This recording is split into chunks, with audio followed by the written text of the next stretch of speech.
ظهر الفساد في البر والبحر بما كسبت أيدي الناس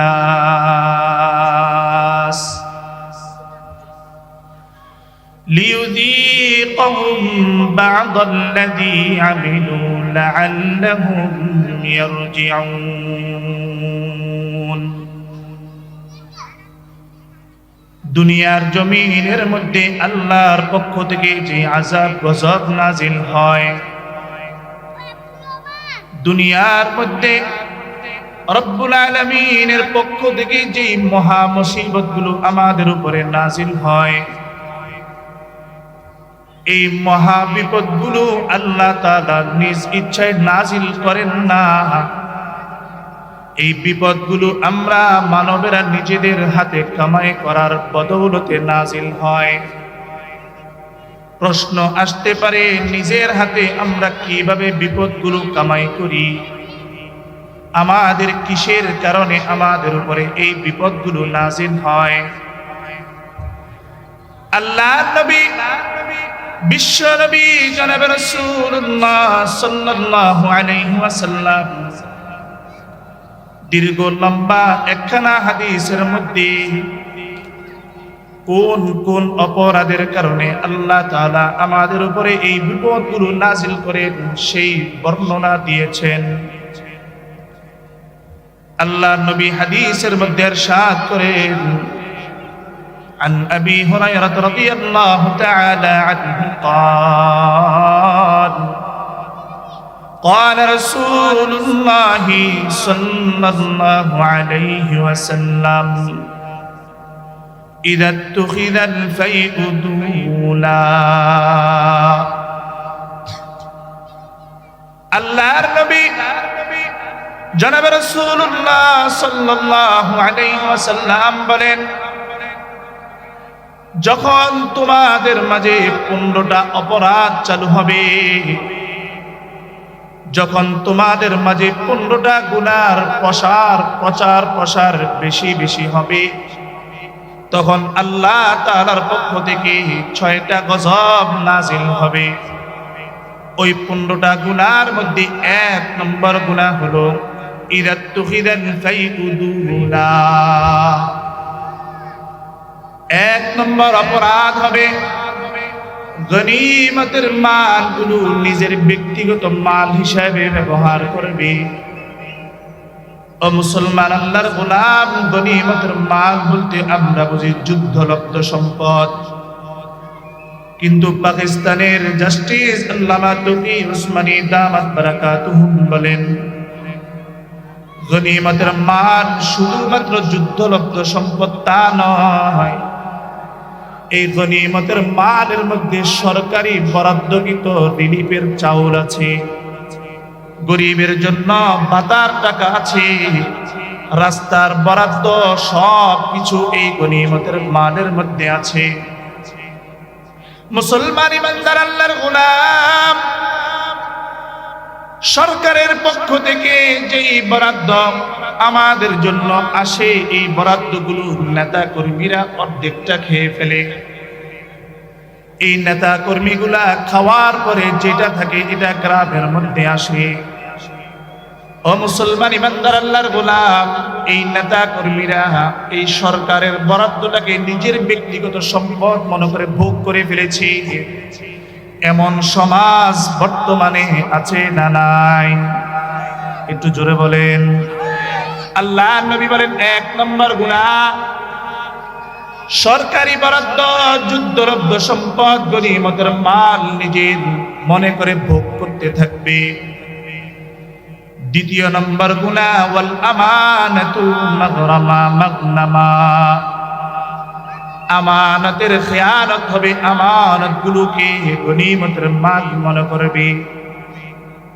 ও মুসলমান ইমানদার আল্লাহর গোলাম, মসজিদের ক্যাশিয়ার, মাদ্রাসার ক্যাশিয়ার, স্কুলের ক্যাশিয়ার, বিভিন্ন প্রতিষ্ঠানের, বিভিন্ন বিদ্যালয়ের ক্যাশিয়ার,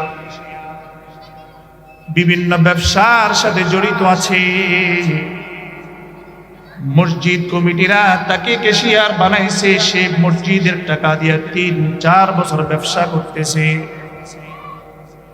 এই মসজিদের টাকা দিয়া ব্যবসা করার পরে ওই টাকা থেকে তার 3 থেকে 4 লক্ষ টাকা লভ্যাংশ আসছে। এই মসজিদের টাকাগুলো ছিল ক্যাশিয়ারের কাছে আমানত। আর মাসআলা হলো আমানত যেইভাবে দেওয়া হয় ঠিক সেইভাবে ফেরত দেওয়া হলো মাসআলা। কিন্তু ক্যাশিয়ারের কাছে মসজিদের টাকাগুলো ছিল, ক্যাশিয়ার টাকাগুলো নিজের ব্যবসার মধ্যে খাটাইছে। মসজিদ নির্মাণের সময় সবার কাছ থেকে মসজিদের জন্য টাকা চাওয়া হলো। ক্যাশিয়ার দাঁড়াইয়া বলল, আমি 1 লক্ষ টাকা দিব। ও মুসলমান, বুঝে থাকলে বলুন তো দেখি, মসজিদের টাকা দিয়া যদি 3 থেকে 4 লক্ষ টাকা লভ্যাংশ আয় হয়, তার জন্য 1 লক্ষ টাকা মসজিদে দেওয়া কোনো ব্যাপার নাকি? একটু কথা বলেন। তার মানে মসজিদের টাকাই মসজিদকে দিয়েছে, মসজিদের টাকা তার কাছে আমানত ছিল। এটা হলো 2 নম্বর গুনাহ। এমন জামানা বর্তমানে চলতেছে নাকি আসবে? প্রত্যেকটা গুনার সাথে আপনারা জবাব দিবেন। এই জামানা আমানতের খেয়ানত। আপনি একজনকে বিশ্বাস করে 1 লক্ষ টাকা জমা রাখছেন, তার কাছে 1 লক্ষ টাকা পান নাই, সে ভেঙে খেয়ে ফেলছে। এই জামানা কি চলতেছে না আসবে? চলতেছে। এটা হলো 2 নম্বর গুনাহ। 3 নম্বর গুনাহ হলো যাকাতু মাগরামা। যাকাত দেওয়াটাকে জরিমানা মনে করবে। ও মুসলমান ইমানদার আল্লাহর গোলাম, আল্লাহ পাক আপনাকে সম্পদ দিয়েছেন, সম্পদের মালিক বানাইছেন। এই সম্পদ থেকে গরিবের জন্য কিছু হক রেখে দিয়েছেন, যেটাকে যাকাত বলা হয়। প্রত্যেক বছর আপনার পুঙ্খানুপুঙ্খানু সম্পদের হিসাব করে ওই সম্পদ থেকে আপনার বকেয়া সব কিছু পরিশোধ করার পরে যেই সম্পদ থাকবে ওই সম্পদের উপরে যাকাত আসবে। এই যাকাতের মালিক আপনি নয়, যাকাতের মালিক হলো গরিবেরা, মিসকিনেরা। কিন্তু আপনার কাছে যখন যাকাতের জন্য যাওয়া হয়, তখন আপনি বলে দেন যাকাত দেওয়া শেষ, আর কোনো অপশন খালি নাই। যাকাতটা আপনি কিভাবে দিলেন? কিছু লুঙ্গি কিনলেন, কিছু শাড়ি কিনলেন, কিছু কাপড় চোপড় কিনে গরিবদের মাঝে বিলি করে দিলেন। এইভাবে যাকাত আদায় হবে না। যাকাত পরিপূর্ণ সম্পদের পুঙ্খানুপুঙ্খানু হিসাব করে ওই হিসাব থেকে আপনার বকেয়া ঋণ যত আছে সবগুলো বাদ দেওয়ার পরে যে সম্পদ থাকবে ওই সম্পদের হিসাব আপনি যাকাত দিয়ে দিতে হবে। কিন্তু বর্তমানে যাকাত দেওয়াটাকে জরিমানা মনে করে এই সমাজ বর্তমানে চলতেছে না আসবে? এই 3 নম্বর গুনাহ, যাকাতকে জরিমানা মনে করবে। 4 নম্বর গুনাহ হলো ওয়া আতাআর রাজুলু ইমরাআতাহু। পুরুষগুলো নারীদের অনুগত্য করবে, নারীদের কথা মতো উঠবে, নারীদের কথা মতো বসবে। স্ত্রী বলবে আমার কথার বাহিরে 1 টাকাও খরচ করতে পারবা না। স্ত্রী বলবে আমাকে জানানো ব্যতীত তোমার মা বাবার পিছনে 1 টাকা খরচ করতে পারবা না। আমাকে না জানাইয়া তোমার মা বাবার ওষুধ পড়ির খরচ দিতে পারবা না। তোমার মা বাবা যদি এই ঘরের মধ্যে থাকে, আমি তোমার সংসার করব না। হয়তো আমাকে রাখবা, নয়তো তোমার মা বাবাকে রাখবা। এখন সিদ্ধান্ত তোমার, তাকে তুমি নির্বাচন করবা। যদি আমাকে রাখতে হয় তোমার মা বাবাকে বৃদ্ধাশ্রমে পাঠাও। যদি তোমার মা বাবাকে রাখতে হয় তাহলে আমাকে ছেড়ে দাও, আমি তোমার সংসার করব না।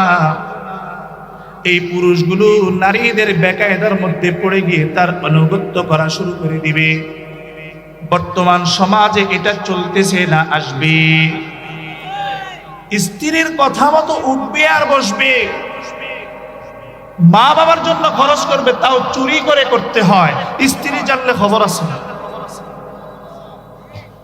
কিন্তু এই স্ত্রী স্বামীর উপার্জিত সম্পদ থেকে তার মা বাবার জন্য বহুত কিছু পাঠায়া দেয়, অথচ এটা সম্পূর্ণ হারাম। খবরদার, মাইকের আওয়াজ যতটুকু যায়, মা বোনেরা পর্দার আড়াল থেকে শুনে রাখবেন, স্বামীর উপার্জিত সম্পদ থেকে স্বামীর অনুমতি ব্যতীত এক পয়সা, এক চুল পরিমাণ আপনার বাবার বাড়িতে নেওয়াটা হারাম।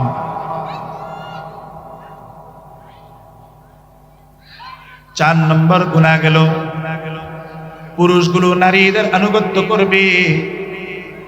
5 নম্বর গুনাহ হলো ওয়াক্কা উম্মাহু, সন্তানেরা মায়ের নাফরমানি শুরু করবে। সন্তানগুলো মায়ের নাফরমানি শুরু করবে, বড় বড় ব্যবসা করবে, কোটি কোটি টাকা কামাই করবে, বিশাল বড় বড় বিল্ডিং এর মালিক হবে। মালিক হওয়ার পরে মাকে দেখার সুযোগ থাকবে না, মায়ের কথা মনে পড়বে না, মায়ের কথা শুনবে না।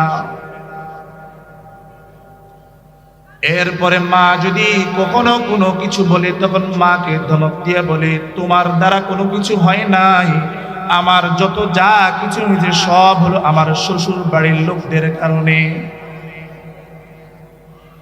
মা ডাক দিয়া বলে, বাবা আজকে তুমি আমি মায়ের অবদান ভুলে গেলা, আমি মার কথা তোমার মনে পড়ে না। আল্লামা তকি উসমানী দামাত বারাকাতুহুম এই জায়গাটার ব্যাখ্যা করতে গিয়ে খাজা মঈনুদ্দিন চিশতি রাহমাতুল্লাহি আলাইহির ঘটনা উল্লেখ করেছেন। খাজা মঈনুদ্দিন চিশতি রাহমাতুল্লাহি আলাইহি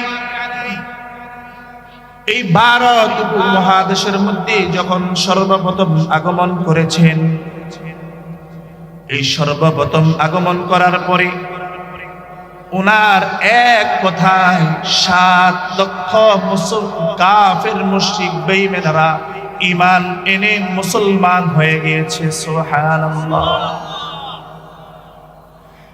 এই 7 লক্ষ বেঈমান যখন মুসলমান হয়ে গেছে, খাজা মঈনুদ্দিন চিশতি রাহমাতুল্লাহি আলাইহি মার কাছে গিয়ে বলতেছে, মা একটা ঘটনা শোনো। আজকে আমি ভারত উপমহাদেশের মধ্যে যখন কালিমার দাওয়াত নিয়ে গিয়েছিলাম, 7 লক্ষ কাফের আমার কথায় মুসলমান হয়ে গিয়েছে। তখন মা ডাক দিয়ে বলে, বাবা মঈনুদ্দিন, এই 7 লক্ষ কাফের তোমার কথায় মুসলমান হয়েছে, এটা তোমার কোনো ক্রেডিট না, এটা আমি মায়ের ক্রেডিট। খাজা মঈনুদ্দিন চিশতি রাহমাতুল্লাহি আলাইহি বলেন, ও মা আমি কিছু বুঝলাম না, আপনার ক্রেডিটটা কিভাবে একটু যদি বলতেন। তখন খাজা মঈনুদ্দিন চিশতি রাহমাতুল্লাহি আলাইহি বলেন, খাজা মঈনুদ্দিন চিশতি রাহমাতুল্লাহি আলাইহিকে ওনার মা জবাব দিয়া বলেন, ও মঈনুদ্দিন, তুমি যখন ছোট ছিলা, তুমি যখন আমি মায়ের পেটে ছিলা, আমি মা তোমাকে পেটে নিয়ে কোনোদিন বেপরদায় চলি নাই। আমি মা তোমাকে পেটে নিয়ে কোনোদিন গান বাজনা শুনি নাই। আমি মা কোনোদিন তোমাকে পেটে নিয়ে অশ্লীল কথা বলি নাই। এরপরে যখন তুমি দুনিয়ার জমিনে আগমন করেছ, আমি মা কোনোদিন বিনা ওযুতে তোমাকে দুধ পান করাই নাই। কনকনে শীত, গভীর রজনীতে তুমি মঈনুদ্দিন যখন দুধের জন্য কান্না করেছ, আমি মা শীতের মধ্যে কম্বলটা ফেলে দিয়ে ওই ঠান্ডা পানি দিয়ে ওযু করে এসে আমি মা বিসমিল্লাহ পড়ে তুমি মঈনুদ্দিনকে দুধ পান করাইছি। ও মঈনুদ্দিন, আমার ওই কষ্টের ফসল হলে আজকে তুমি মঈনুদ্দিন। খাজা মঈনুদ্দিন চিশতি রাহমাতুল্লাহি আলাইহি এই কথা শোনার পরে সঙ্গে সঙ্গে মায়ের পা দুইটা জড়ায় ধরে, মা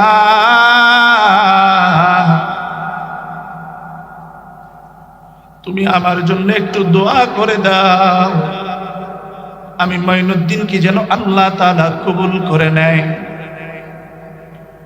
এমন সময় মা খাজা মঈনুদ্দিন চিশতি রহমাতুল্লাহি আলাইহির হাতের মাথার মধ্যে দুই হাত রেখে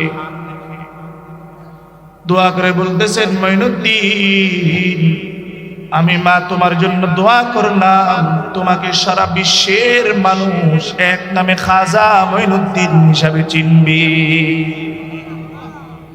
চিনে না? খাজা মঈনুদ্দিনকে চিনে না সবাই? এমন মায়ের কথা কিভাবে ভুলে যাবে? যেই মা একজন জীবিত মানুষ, আমার মতো আপনার মতো সন্তান মায়ের পেটে জীবিত, একজন জীবিত মানুষ আরেকজন জীবিত মানুষকে 10 মাস 10 দিন পেটের মধ্যে ধারণ করে চলাফেরা করেছে। শুধু তাই নয়, এই পেটের মধ্যে থাকা অবস্থায় আমি যে মায়ের পেটে লাথি দিয়েছি, ওই আঘাতটা মায়ের পেটে লাগে নাই, মায়ের কলিজার মধ্যে লেগেছে। লাঠির আঘাতে এমন সময় গেছে মা অজ্ঞান হয়ে গেছে, মায়ের কোনো হুঁশ ছিল না। মা জিহ্বার মধ্যে কামড় দিয়ে বিছানার মধ্যে বেহুশ হয়ে পড়ে গেছে। এত কষ্ট করার পরেও মা আমাকে পেটের ভিতরে রেখে নষ্ট করে ফেলে নাই। এরপরে আসছে দুনিয়াতে আনার পালা। ও মুসলমান ইমানদার আল্লাহর গোলাম, একজন সন্তান দুনিয়াতে আগমন করার সময় মায়ের যেই পরিমাণ কষ্ট হয়, ওই পরিমাণ কষ্ট, ওই পরিমাণ ব্যথা যদি 60 জন বীর পুরুষের মধ্যে বন্টন করে দেওয়া হয়, ওই 60 জন বীর পুরুষ সঙ্গে সঙ্গে মারা যাবে। কেমন ব্যথা! প্রসব বেদনা কেমন! এত কষ্ট করার পরে তারপরও মা আমাকে মেরে ফেলে নাই। এই ব্যথা অনুভব করার পরেও মা আমাকে আপনাকে জন্মদান করেছেন।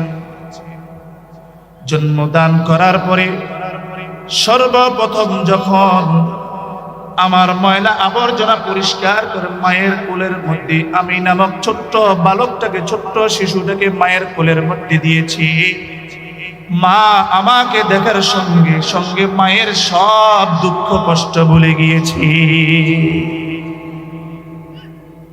কথা ঠিক না? এই মাকে কিভাবে কষ্ট দিবেন? আল্লাহ নবী বলেন, ওয়াক্কা উম্মাহু, সন্তানগুলো মায়ের নাফরমানি শুরু করে দিবে। সন্তানগুলো মায়ের থেকে দোয়া নিবে না। মা কোনো কিছু বললে মাকে ধমক দিবে, মায়ের কাছ থেকে কোনো কিছু চাইবে না। মাকে সব সময় তিরস্কার করে বলবে, তুমি আমার জন্য কি করেছ? তুমি আমার জন্য কিছুই করো নাই। যা কিছু করেছে আমার শ্বশুর বাড়ির লোক, আমার শ্বশুর শাশুড়ি, তারা করেছে, তুমি কিছু করো নাই। কথা ঠিক না?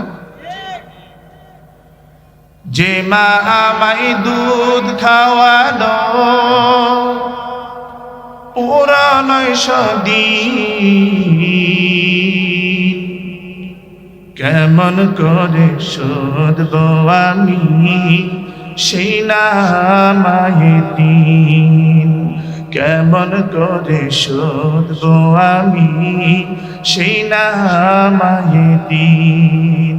ও মুসলমান ইমানদার আল্লাহর গোলাম, গায়ের চামড়া দিয়েও যদি মায়ের জুতা বানাই দেওয়া হয়, তারপর মায়ের 1 কোটা দুধের ঋণ কোনোদিন শোধ হবে না। আল্লাহ নবী বলেন, সন্তানগুলো মায়ের নাফরমানি শুরু করবে। বর্তমান জামানার মধ্যে মায়ের নাফরমানি করতেছে নাকি ভবিষ্যতে করবে? মায়ের নাফরমানি কম করতেছে না বেশি করতেছে? সন্তানগুলো মায়ের কথা শুনে না, মা যদি কিছু বলে মাকে রিপ্লাই গালি দেয়।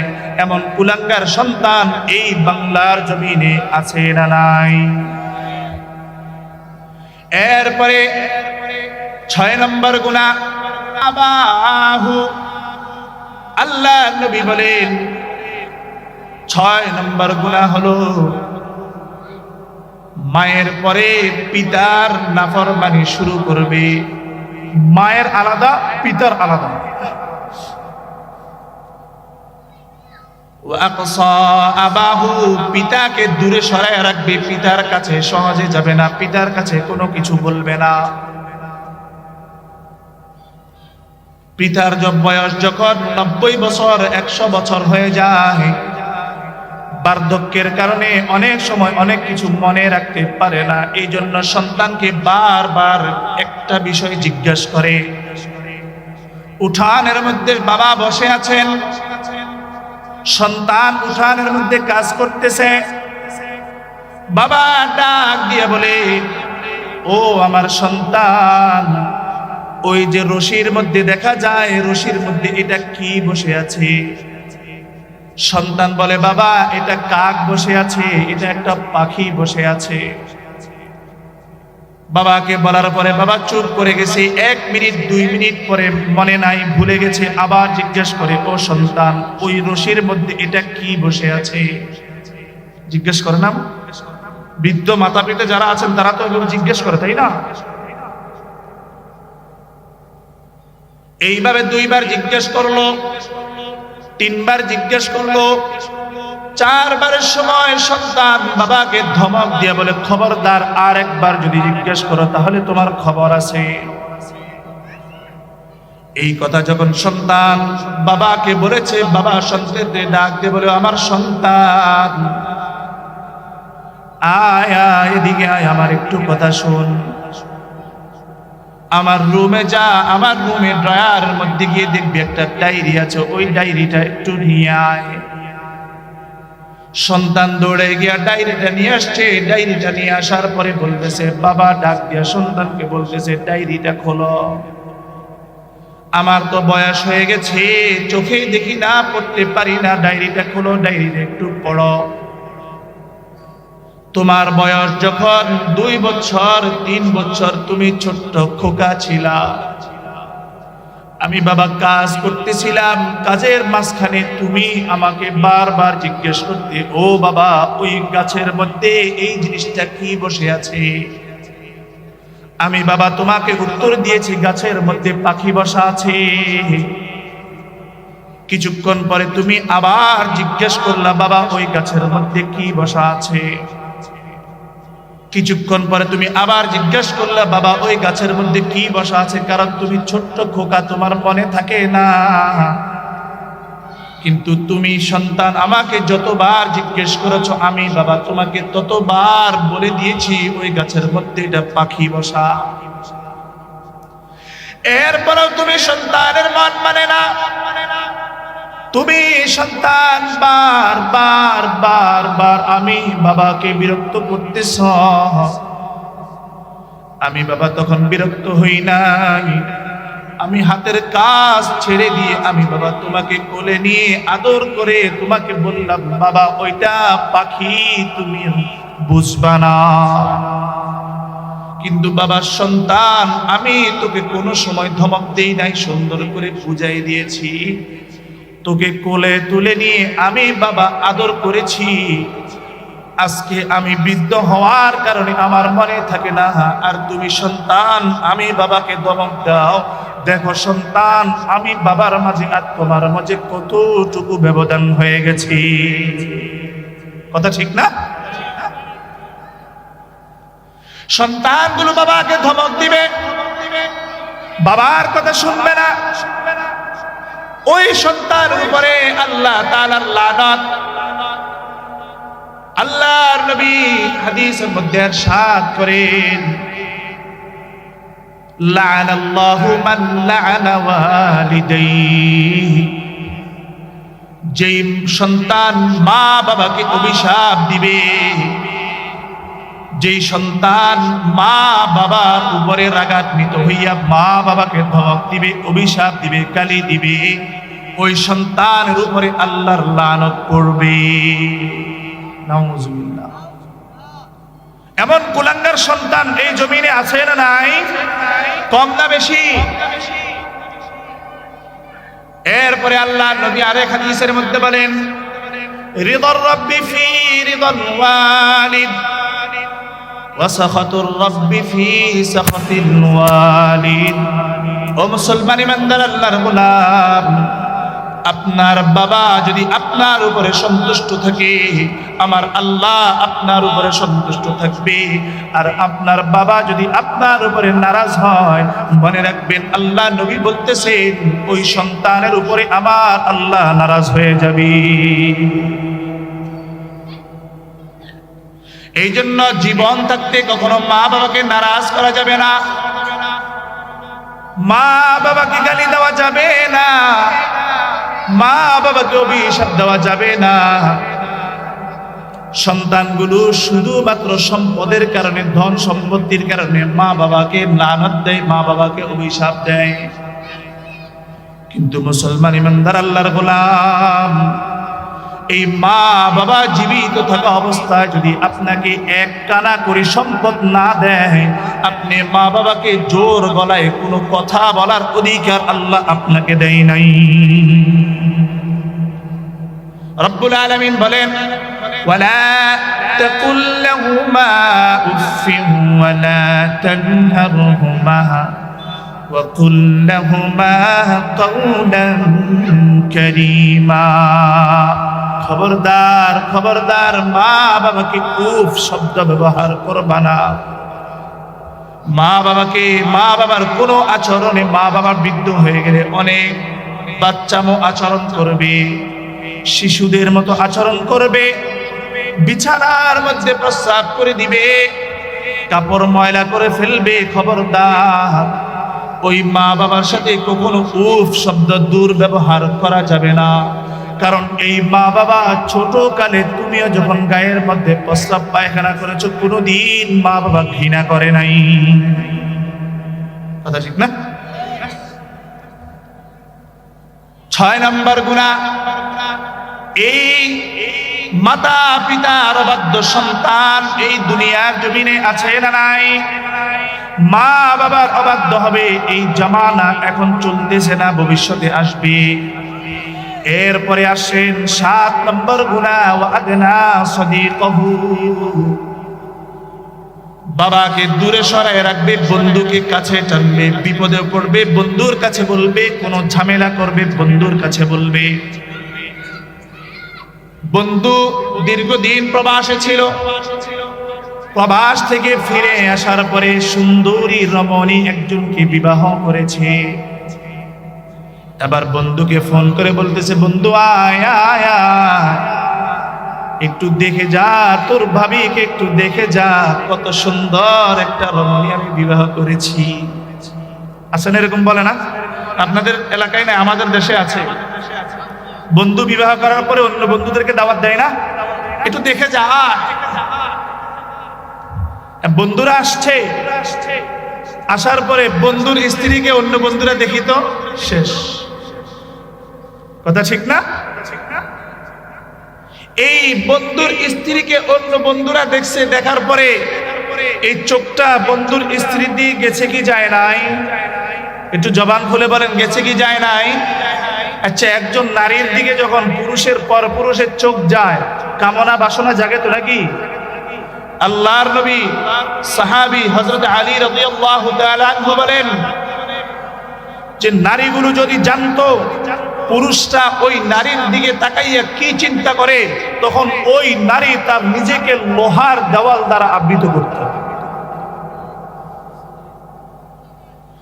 আর পুরুষগুলো যদি জানতো এই নারীগুলো পুরুষদের দিকে তাকাইয়া কি চিন্তা করে, তাহলে পুরুষগুলো নিজেদেরকে লোহার শিকলের মধ্যে বন্দী করত। এখন বন্ধুর স্ত্রীকে দেখে তো ফিদা হয়ে গেছে, এবার বন্ধুর বিদেশ চলে যাওয়ার পালা। বন্ধু বলতেছে, বন্ধু আমার তো সময় শেষ, আমি বিদেশ চলে যাচ্ছি, তোদের ভাবিকে একটু দেখে রাখিস, শিয়ালের কাছে মুরগি বার্গা। বুঝেন নাই মনে হয়? শিয়ালের কাছে মুরগি বর্গা দিছে, বিড়ালের কাছে মাছ আমানত দিয়েছে। এখন বলেন তো, বন্ধু যখন প্রবাসে চলে গেছে, এই প্রবাস থেকে ফিরে আসার পরে এই শিয়ালকে মুরগি রাখবে না খেয়ে ফেলবে? এখান থেকে শুরু হয় সমাজের পরকীয়া। আজকে আমাদের সমাজটা এই পরকীয়া পুরা ধ্বংস হয়ে গেছে। কথা ঠিক না? আপনাদের সমাজে নাই, আমাদের এলাকাতে আছে। পরকীয়ার কারণে পুরা সমাজ আজ ধ্বংসের মুখে পড়ে গেছে। এরপরে 8 নম্বর গুনাহ, আল্লাহ নবী বলতেছেন ওয়াযাহারাতিল আসওয়াতু ফিল মাসাজিদ, মসজিদগুলোর মধ্যে শোরগোল শুরু হয়ে যাবে, মসজিদগুলোর মধ্যে চিল্লাচিল্লি শুরু হয়ে যাবে, মসজিদ নিয়ে দলাদলি শুরু হয়ে যাবে। এক পক্ষ মসজিদের ভালো চাইবে, আরেক পক্ষ মসজিদের খারাপ চাইবে। মসজিদের ইমাম নিয়ে হবে দলাদলি, মসজিদের মুয়াজ্জিন নিয়ে হবে দলাদলি, মুসল্লিদের মধ্যে হবে ভাগাভাগি। এমন সমাজ বর্তমানে চলতেছে না আসবে? কথা বলেন জোরে। শুধুমাত্র ইমাম মুয়াজ্জিন আর মুসল্লির মধ্যে না, সর্বকাজে মসজিদের সব বিষয় নিয়ে ঝামেলা করবে। বর্তমানে এক এলাকার মুসল্লিদের সাথে অন্য এলাকার মুসল্লিদের সম্পর্ক ভালো নাই, এক মসজিদের কমিটির সাথে অন্য মসজিদের কমিটির সম্পর্ক ভালো নাই। কেন? কারণ কি? এর কারণ হলো যে আল্লাহ নবী বলতেছেন যে কিয়ামতের আগে, কিয়ামত সংগঠিত হওয়ার আগে এই মসজিদগুলো নিয়ে মানুষদের মধ্যে দ্বন্দ্ব তৈরি হয়ে যাবে। এটা কিয়ামতের আলামত। কথা বুঝেন নাই? সব কিছু নিয়ে দ্বন্দ্ব চলবে, ইমাম নিয়ে চলবে দ্বন্দ্ব, মুয়াজ্জিন নিয়ে চলবে দ্বন্দ্ব, সব কিছু নিয়ে দ্বন্দ্ব চলবে। মসজিদের ক্যাশিয়ার নিয়ে, কমিটি নিয়ে, সভাপতি নিয়ে, সেক্রেটারি নিয়ে, সব কিছু নিয়ে দ্বন্দ্ব চলবে। এই দ্বন্দ্ব কিয়ামত পর্যন্ত চলতে থাকবে, তাদের মধ্যে কোনোদিন শুদ্ধতা আসবে না। এরপরে আল্লাহ নবী বলতেছেন ওয়াসাদাল কবিলাতা ফাসিকুহুম, সমাজের নেতৃত্ব দিবে, সমাজের সরদারিত্ব করবে, মাতবারিত্ব করবে সমাজের ফাসিক লোকেরা, যারা কোরআন পড়তে জানে না, হাদিস পড়তে জানে না, কোরআন হাদিসের জ্ঞান যাদের মধ্যে নাই, দ্বীনে কোনো বুঝ যাদের মধ্যে নাই, কোনো শিক্ষার আলো যাদের মধ্যে নাই, গুনার মধ্যে জর্জরিত, এই মানুষগুলো সমাজের নেতৃত্ব দিবে। এই বর্তমান এই সমাজ চলতেছে না আসবে? মূর্খরা সমাজের নেতৃত্ব দিবে, এটা কিয়ামতের আলামত। আল্লাহ নবী হাদিসে জিবরাইলের মধ্যে বলেন আনতালিদাল আমাতু রাব্বাতাহা ওয়া আনতারাল হুফাতাল উরাতাল আলাতা রিআ আশ-শা'i ইয়াতাতাওয়ালুনা ফিল বুনয়ান, যখন দেখবে সমাজের নিম্ন শ্রেণীর মানুষগুলো নেতৃত্বের আসনে বসে গেছে, যাদের পরনে পায়ে দেওয়ার মতো জুতা ছিল না, গায়ে দেওয়ার মতো জামা ছিল না, এই মানুষগুলো বড় বড় অট্টালিকা তৈরি করছে, তখন মনে করবে কিয়ামত আর বেশি দূরে নাই। এখন বর্তমানে তো তাই হচ্ছে, ঠিক না? এই সমাজের এই মানুষগুলো নেতৃত্ব দিবে। ওয়াকানা যাঈমুল কওমি আরযালুহুম, এর পরের গুনাহ, সমাজের নিম্ন শ্রেণীর মানুষগুলো, এই নিম্ন শ্রেণীর মানুষগুলোর হাতে নেতৃত্ব থাকবে, রাজত্ব থাকবে। এই মানুষগুলো মসজিদের কমিটি হবে, মসজিদের সভাপতি হবে, মসজিদের সেক্রেটারি হবে, সব কিছু হবে। এই মূর্খ, এই নিম্ন শ্রেণীর মানুষগুলো, জ্ঞানহীন, ইলমহীন, কোরআন হাদিসের জ্ঞানবিহীন মানুষগুলো মসজিদের কমিটি হওয়ার পরে খতিব সাহেবকে নির্দেশ দিবে আমাদের মন মতো চলতে হবে, আমাদের কথা মতো চলতে হবে, রাজনীতির আলোচনা মসজিদে করা যাবে না, কোরআন হাদিস অনুযায়ী আলোচনা করতে হবে। কিন্তু ওই মূর্খ জানেই না কোরআনের মধ্যে রাজনীতির অভাব নাই। কথা ঠিক না? এ মুসলমান ইমানদার আল্লাহর গোলাম, কিয়ামতের আলামতের মধ্যে এটাও একটা আলামত। অশিক্ষিত মানুষগুলো শিক্ষিত মানুষদেরকে পরিচালনা করবে, মসজিদের ইমাম সাহেব নিজের মন মতো কথা বলতে পারে না, নিজের মন মতো চলতে পারে না। জামাতের 1 মিনিট 2 মিনিট দেরি হইলে কথা বলতে দ্বিধা করে না। কথা ঠিক না বেঠিক? এরকম সমাজ বর্তমানে চলতেছে না, আসবে। এটাও একটা কিয়ামতের আলামত, গুনাহে কবিরা। এরপরে আল্লাহ নবী বলতেছেন ওয়াযহারাতিল কাইনাতু ওয়াল মাআজিফ, সমাজের মধ্যে গান বাজনা নর্তকী নাচানাচি বেড়ে যাবে। কথা ঠিক না বেঠিক? সমাজের মধ্যে গান বাজনা হবে। গত কিছুদিন আগে পূর্ব গোপালনগর ওই দক্ষিণ উত্তর দিকে গান বাজনা হয়েছে কি হয় নাই? কথা বলেন। এরপরে এর ওই দিনে অথবা তার আগের দিন এই জায়গার মধ্যে, এই মাঠের মধ্যে জুয়ার খেলার আয়োজন হয়েছে কি হয় নাই? কথা বলেন, কথা বলেন। এখানে জুয়া খেলা হয়েছে না? টুর্নামেন্ট আপনারা যে খেলা আসছিলেন এখানে, এটা তো জুয়া, এটা তো জুয়া। ও মুসলমান ইমানদার আল্লাহর গোলাম, এই জমিনের মধ্যে গান বাজনা শুরু হয়ে যাবে। বিবাহের অনুষ্ঠানগুলোর মধ্যে নর্তকী নাচাবে, গান বাজনা করবে, ডেক্সেট বাজাবে, কত কিছু বাজাবে। এই জমানা বর্তমানে চলতেছে না, ভবিষ্যতে আসবে। এরপরে আল্লাহ নবী বলতেছেন ওয়াশুরিবাতিল খুমুর, প্রকাশ্যে মদ পান শুরু হয়ে যাবে। ও মুসলমান, আল্লাহর নবী এই প্রকাশ্যে মদ পানের কথা বলেছেন। একটা সময় মানুষ মদ পান করত গোপনে, এখন মদ পান করে প্রকাশ্যে। কথা ঠিক না বেঠিক? এরপরের গুনাহ হচ্ছে ওয়ালানা আখিরু হাদিহিল উম্মতি আউওয়ালাহা, এই জামানার সেংরা মানুষগুলো আগের কালের বড় বড় আলেমদেরকে, বড় বড় বুজুর্গদেরকে গালি দিবে। এর বাস্তব উদাহরণ হলো বর্তমান সমাজে কিছু ভ্রান্ত আকীদার দল বের হয়েছে। এর মধ্যে 1 নম্বর আকীদা হচ্ছে হিজবুত তাওহীদ। তারা বড় বড় উলামায়ে ইকরামদেরকে গালি দেয়। আরেক নম্বর হচ্ছে কাদিয়ানী, তারা উলামায়ে ইকরামদেরকে গালি দেয়। আরেক নম্বর হচ্ছে লা মাযহাবী, তারা উলামায়ে ইকরামদেরকে গালি দেয়। আরেক নম্বর হচ্ছে শিয়া মতবাদ, তারা উলামায়ে ইকরামদেরকে গালি দেয়। আহলুস সুন্নাহ ওয়াল জামাতের ইজমা কমে শিয়া মতবাদ যারা পালন করবে এরা সবাই কাফের, এদের পক্ষে যারা সাপোর্ট করবে, এদের পক্ষে যারা সাফাই গাইবে ওরাও কাফের।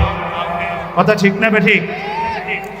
এই মানুষগুলো বড় বড় উলামায়ে ইকরামদেরকে, সাহাবায়ে ইকরামদেরকে তারা গালি দিবে। এই 15টা গুনাহ, এই 15টা গুনাহ যখন সমাজের মধ্যে প্রচলিত হবে, সমাজের মধ্যে প্রচলিত হওয়ার পরে আল্লাহ নবী বলতেছেন ফারতাকিবু ইনদা যালিকা রিহান হামরা, এই 15টা গুনাহ যখন সমাজের মধ্যে প্রচলিত হবে তখন তোমরা অপেক্ষা করতে থাকো, আসমান থেকে অগ্নি বায়ু শুরু হয়ে যাবে, বাতাসের সঙ্গে আগুন এসে পুরা দুনিয়াকে তছনছ করে দিবে। ওয়াসালসালাতান, দ্বিতীয় নম্বর গজব হবে, ভূমিকম্প হবে, ঘন ঘন ভূমিকম্প হবে। এই ফেব্রুয়ারি মাসের ভিতরে না হলেও 4 থেকে 5 বার ভূমিকম্প হয়েছে। খবর আছে আপনাদের? আজকেও ভূমিকম্প হয়েছে। আপনাদের এলাকা হয় না, তো পাশে হয়েছে, তবে ভূমিকম্প হয়েছে। ওয়াসালসালাতান, ভূমিকম্প, ঘন ঘন ভূমিকম্প হবে। এরপরে ওয়া মাসখান, ভূমিধস শুরু হয়ে যাবে, ভূমিধস শুরু হয়ে যাবে। ওয়া খাসফান, ভূমিধস শুরু হয়ে যাবে। বিভিন্ন জায়গার মধ্যে দেখবেন বিভিন্ন বড় বড় অট্টালিকাগুলোর নিচের দিকে ধসে ধসে পড়ে যায়। এই ভূমিধস চলতেছে না, আসবে। কথা বলেন। ওয়া মাসখান, চেহারা আকৃতি পরিবর্তন হয়ে যাবে। মায়ের পেট থেকে সন্তানগুলো দুনিয়াতে আগমন করবে, সন্তানের আকৃতি পরিবর্তন থাকবে। বর্তমানে এমন সন্তান দুনিয়াতে আগমন করে কিনা? এরপরে ওয়াকজফান, এরপরে আল্লাহ নবী বলতেছেন এই দুনিয়ার জমিনে পাথর বৃষ্টি শুরু হয়ে যাবে, প্রস্তর বৃষ্টি। গত কিছুদিন আগেও দেখলাম আরব রাষ্ট্রের মধ্যে প্রস্তর বৃষ্টি শুরু হয়েছে। কথা ঠিক না বেঠিক? শুধু তাই নয়, وآيات تتابع كنظام قطع سلكه فتتابع, ওই তসবির দানার এক পাশ দিয়ে যখন কেটে দিবেন, কেটে দেওয়ার পরে একটা মাথা ধরে রাখলে তসবির দানাগুলো যেভাবে টপ টপ টপ টপ করে জমিনের মধ্যে পড়বে, এই অপরাধগুলো করার কারণে আসমান থেকে আল্লাহর গজব এইভাবে নাজিল হতে থাকবে। ও মুসলমান, আজকের আলোচনা থেকে আমরা সিদ্ধান্ত নিব যে 15টা গুনাহের কথা বলা হয়েছে, আজকে থেকে আমরা তওবা করব। সামনে রমজান মাস আসতেছে, আমাদের উপর রহমত নাজিলের মাস আসতেছে। এই রহমত নাজিলের মাসে আমরা খালিস দিলে আল্লাহর কাছে তওবা করব, আল্লাহ যা অপরাধ করেছি আর কখনো করব না, আপনি আমাদেরকে মাফ করে দেন। রাজি আছি তো ইনশাআল্লাহ? আল্লাহ পাক রব্বুল আলামিন আমাদের সবাইকে শুননেওয়ালা বলনেওয়ালা সবাইকে আমল করার তৌফিক দান করুন। সবাই বলি আমিন। ওয়া আখির দাওয়ানা আলহামদুলিল্লাহি রাব্বিল আলামিন। আসসালামু